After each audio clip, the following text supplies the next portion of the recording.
messieurs, dames, bonsoir. Nous sommes aujourd'hui avec Adel Roubet pour ce grand entretien. Adel Roubet, il est, comme vous le savez, ancien. Il a été candidat à la présidentielle de 2016. Il a été également nommé conseiller du président de la République. Aujourd'hui, Adel Roubet et sa formation politique MDR Tarna vient de quitter la mouvance présidentielle. Monsieur Adel, bonsoir. Bonsoir. Une surprise pour tous les Nigériens de voir aujourd'hui une formation politique quitter la MRN.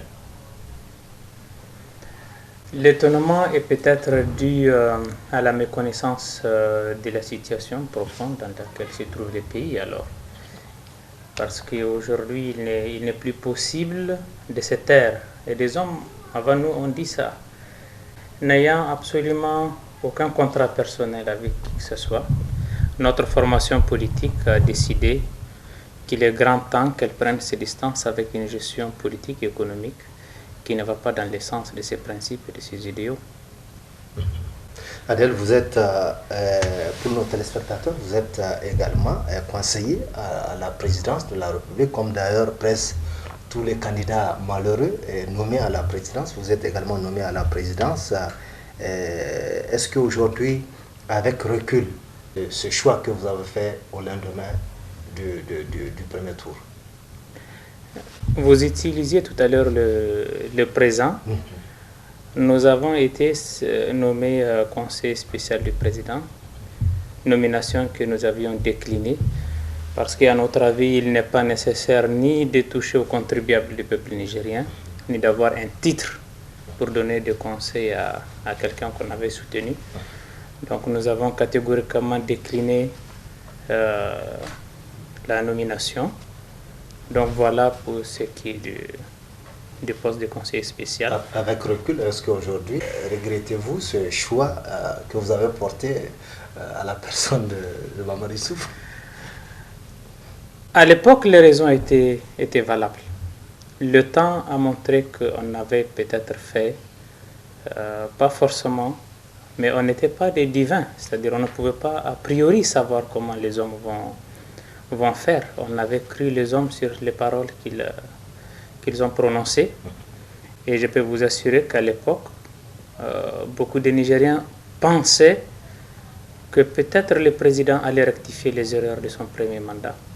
Et qu'étant au second et dernier mandat, le président avait toutes les chances, puisqu'il n'est plus sous la pesanteur de possibles élections ou des raisons électoralistes. Il allait peut-être faire les ménages pour que à 2021, on puisse se retrouver avec un pays vraiment sur pied. Malheureusement, les 6-7 derniers mois ont prouvé le contraire, parce que la gabegie et la corruption n'ont jamais battu autant de records qu'aujourd'hui. Et ceci, on n'a pas voulu que le nom de notre parti et nous-mêmes soient impliqués dans ces pillages et ces bradages de notre pays. Justement, par rapport à ça, il y a certaines langues qui pensent que c'est justement parce que Dr Roubet n'a pas, et sa formation politique n'ont pas reçu une bonne part de ce gâteau que vous avez claqué la porte. Vous savez, c'est pour ça aussi que la démocratie, c'est excellent. Tout le monde peut dire ce qu'il pense. Et c'est tout à l'honneur de celui qui le pense. C'est légitime de dire ce qu'on pense. Le mouvement démocratique pour le renouveau n'a jamais fait de contrat dans ce sens avec Issoufou. Il le sait très bien. La seule fois que nous avions pris la parole en public pour parler de ce qui nous liait à lui, c'était pour dire qu'il y avait un certain nombre de principes qu'il allait respecter et que certaines corrections dans sa gouvernance qu'il allait apporter. Malheureusement, aucune n'a été tenue. Et malheureusement, la culture politique au Niger a entraîné une conception erronée du sujet politique. C'est-à-dire qu'il n'est pas possible au Niger qu'on puisse croire qu'un homme puisse seulement travailler selon ce principe et œuvrer dans ce sens seulement.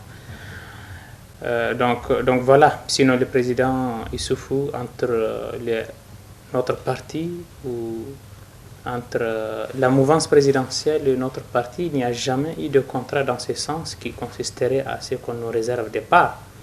D'abord, les parts du Niger n'appartiennent pas au président Issoufou.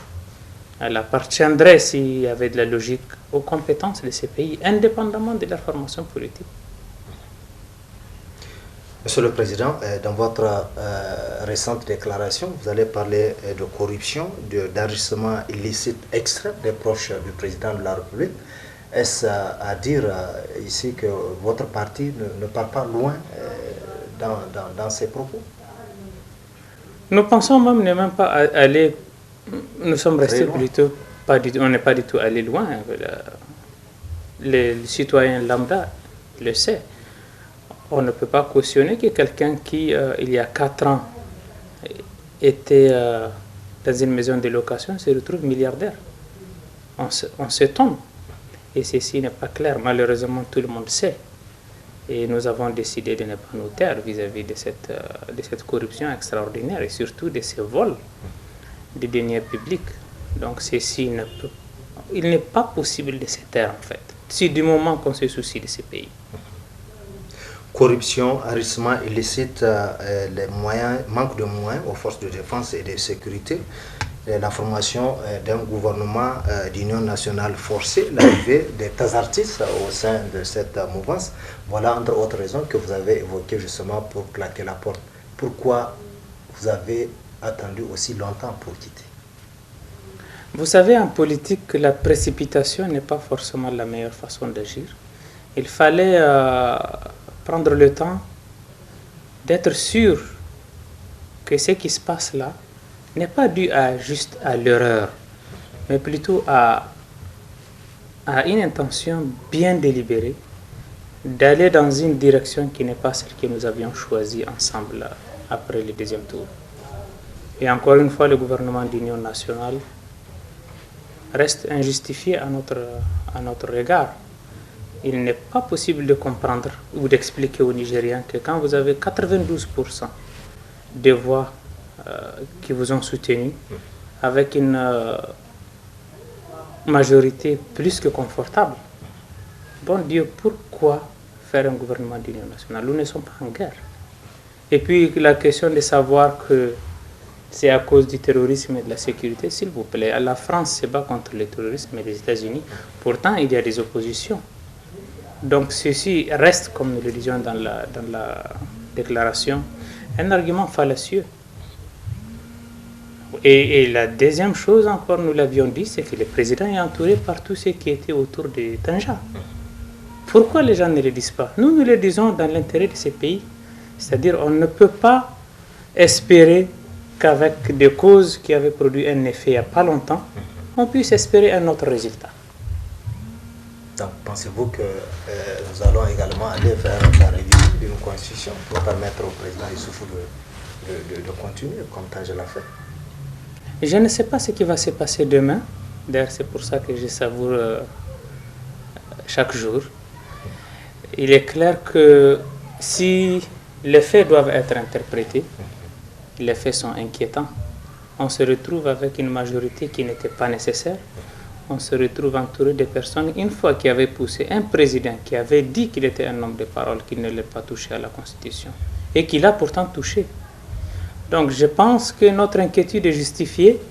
Pour une fois, nous sommes en train de faire une prédiction, mais nous voulons avoir tort. On aimerait que cette prédiction ne puisse pas avoir lieu. Mais il est grand temps d'attirer l'attention des Nigériens quand même. Monsieur Adel, qu'est-ce que vous ressentez aujourd'hui après avoir quitté cette mouvance? Qu'est-ce que vous ressentez? Les sentiments de liberté, parce que d'abord, c'est un sentiment que nous n'avons jamais perdu. Mais nous avons confirmé à nous-mêmes, à nos militants et au peuple nigérien que notre parti ne fait pas partie de cette catégorie de formation qui est prête à vendre sa dignité, à vendre ses principes, j'allais dire, pour quelque poste que ce soit. Le seul partenaire avec lequel on prend des engagements, c'est le peuple nigérien.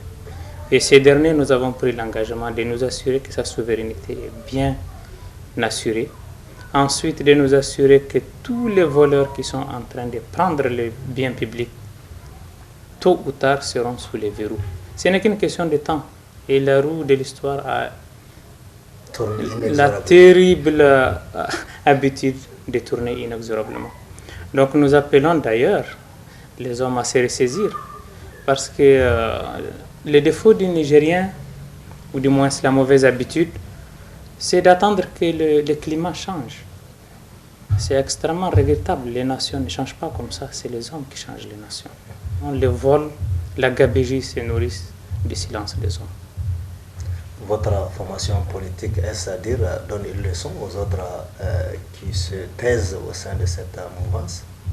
Loin de nous la prétention de donner des leçons à qui que ce soit. Nous donnons des leçons à nous-mêmes. Nous essayons d'être un exemple pour les Nigériens, pour nos frères, pour la jeunesse en général, et pour aussi nos mères, qu'elles sachent que leurs enfants naissent courageux et dignes, nous avons encore de la possibilité de dire non quand ce n'est pas bon pour le Niger. Docteur, vous étiez également, on va parler d'un fait. Vous étiez à Ouagadougou tout récemment, précisément au cours des campagnes, précisément à l'hôtel où l'attaque a eu lieu. Vous étiez le jour-là dans cet hôtel. Des choses se sont dites après. Que s'est-il véritablement passé? Je devrais vous renvoyer aux journaux et à tout ce qu'on avait dit avant. Encore une fois, on était là, pas au bon moment, pas au bon endroit. Et ceci avait beaucoup retardé notre mise en route dans la campagne présidentielle. La vérité aussi a la fâcheuse tendance de s'imposer. Nous sommes là devant vous. Et ceci avait révélé, si vous voulez, que nos nations sont fragiles vis-à-vis du terrorisme. Le Burkina Faso n'était pas préparé. Ceci avait expliqué quelques dérapages qu'il y avait eu lieu. Mais le Burkina reste un pays des hommes intègres. Je peux vous assurer qu'il reste un des pays les plus ouverts, pour qui nous souhaitons le meilleur. Et encore une fois, l'événement là avait, si c'était nécessaire, nous avait donné pour sentir ça dans notre chair, que l'insécurité qui est en train de secouer le Sahel, elle n'est pas si lointaine. Elle peut attaquer même ceux qui pensent être, en tout cas, même les dirigeants peuvent être exposés à ces phénomènes. Ceci ne sera pas seulement pour les pauvres populations qui sont en périphérie, je veux dire. Docteur, après cette attaque, il s'est dit beaucoup de choses. D'aucuns vous ont traité de rebelles, d'autres vous ont traité carrément de trafiquants. Trafiquants de quoi? De trafiquants d'armes, de trafiquantes. Vous devez passer beaucoup de temps sur les réseaux sociaux. C'est la liberté d'expression, encore une fois. La seule chose que je sais faire, c'est de soigner les gens. Je suis médecin. Maintenant, je ne préjuge pas sur les préjugés des uns et des autres. Ce qui est important, et les hommes doivent être jugés sur leurs actes et non les possibles ressemblances physionomiques entre les uns et les autres. On ne s'en sortirait pas, l'humanité n'irait pas devant. Je pense vraiment, c'est mon sentiment. C'est-à-dire que chacun dit ce qu'il pense, il n'y a pas de souci. Mais la justice, la loi, ce qui régit les hommes doit se fonder sur des faits.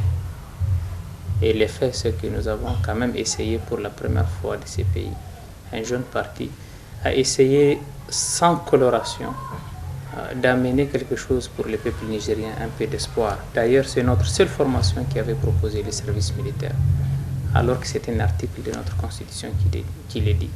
Nous avons fait beaucoup de propositions. Pour revenir un peu à notre sujet du jour, on avait fait beaucoup de propositions à nos amis de l'Alliance pour sortir de ce bourbier dans lequel on se trouve. Malheureusement, ceci n'a pas été entendu. Et ceci expliquant cela, puisque nous sommes une formation responsable et souveraine, nous avons décidé de prendre nos distances. Et voilà. Votre formation politique a quitté sa mouvance. Président, aujourd'hui, est-ce qu'on peut parler d'un rapprochement avec l'opposition? Reconnaissez-vous aujourd'hui à l'opposition ou en parti indépendant? Nous n'avons d'abord jamais considéré le combat de l'opposition comme illégitime. qu'on soit à la mouvance ou pas, le véritable camp du MDR Tarna, c'est le camp de la vérité. Comme on a l'habitude de le dire, il n'est pas né celui pour qui on va abandonner la vérité pour le suivre. C'est hors de question. Si l'opposition nigérienne défend des sujets qui sont objectivement dans l'intérêt de cette nation, nous ne voyons pas pourquoi on ne va pas soutenir son combat. Mais si vous avez bien lu ou du moins suivi la déclaration, le MDR Tarna en appelait à la création d'une nouvelle voie, une troisième voie, qui n'est pas la voie de non-affiliés. Parce que je pense encore que la neutralité est toujours le choix de l'oppression. On n'est pas neutre, on ne veut pas être neutre. Nous avons choisi de prendre parti dans ce combat qui est républicain et démocratique. Donc on en appelle en fait à la jeunesse qui n'a pas pu trouver son heure depuis la conférence nationale. Il est aussi peut-être grand temps que nos aînés de la conférence nationale se rassurent. Le Niger a produit d'autres hommes après eux. Donc on peut continuer ce qu'ils ont fait en bien et corriger les mal qu'ils ont fait. Donc le choix du MDR Tarna, c'est cette voie, cette troisième voie. Nous avons appelé toutes les forces vives de ces pays dans cette direction. Et de manière saine, on va produire quelque chose, peut-être une révolution dans ces pays. Une révolution démocratique, cela va de soi. Et non pas ce que peut-être d'autres sous-entendent. Oui. Parlons aujourd'hui de la situation actuelle que vit notre pays. Tout est au rouge, l'éducation ne marche pas, la santé également, c'est votre secteur. Et presque tout n'est pas aussi reluisant dans notre pays. Est-ce que c'est ce qui vous a poussé à quitter cette alliance à un moment un peu où tout est rigide pour le pouvoir? Tout est rouge aujourd'hui parce que les hommes avaient absolument mal investi l'argent qu'ils avaient acquis. C'est-à-dire les investissements n'ont pas été faits dans les bonnes directions. L'économie morose d'aujourd'hui, ce n'est pas une fatalité. C'est parce qu'on n'a pas bien géré, on n'a pas bien gouverné. Donc nous avons quitté parce qu'on n'a pas bien gouverné. Ce n'est pas une fatalité encore. Je pense que si les Nigériens se ressaisissent, si les Nigériens se ressaisissent, la situation actuelle peut s'améliorer rapidement. Il n'est pas possible et il n'est surtout pas indiqué de perdre espoir, je vais dire. Donc c'est important de le dire. L'espoir existe, mais actuellement le Niger fait fausse route. Mais il faut qu'on redresse rapidement la barre. Si il était à refaire, est-ce qu'aujourd'hui vous allez apporter votre soutien à Issoufou? C'est une question métaphysique, parce que ça veut dire que vous me demandez si je sais ce qui va se passer aujourd'hui, qu'est-ce que j'aurais fait hier. Je ne sais pas si on peut répondre à cette question. Si je connaissais ce qui va se passer aujourd'hui, je serais dans demain. Mais encore une fois, si Issoufou allait poser ses actes et qu'on les savait, on n'allait pas les soutenir. Votre mot de la fin, comme on le dit? C'est toujours un appel à l'espoir, en fait, à la jeunesse nigérienne. Indépendamment de nos colorations politiques, il faut que les Nigériens sachent que ce pays ne va pas se construire en attendant les miracles. Les miracles, c'est les hommes qui le font. Donc, on appelle les Nigériens à, si vraiment ils veulent que les choses changent, eh bien, qu'ils sortent de manière démocratique et constitutionnelle et qu'ils les manifestent. Chacun dans son coin est en train de se dire ça ne va pas. Le monde ne change pas comme ça, les nations n'évoluent pas comme ça. Tôt ou tard, lorsqu'on aura atteint la masse critique, les hommes s'élèvent ensemble parce qu'on a un destin commun pour exiger de manière constitutionnelle les changements nécessaires. Messieurs, dames, nous sommes à la fin de cet entretien avec Dr Adel Roubet. Comme vous le savez, il a été candidat au présidentiel de 2016.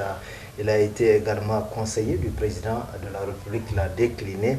Aujourd'hui, avec sa formation politique, le MDR Tarna, c'est le mouvement démocratique pour le renouveau Tarna. Donc, on a décidé de claquer la porte.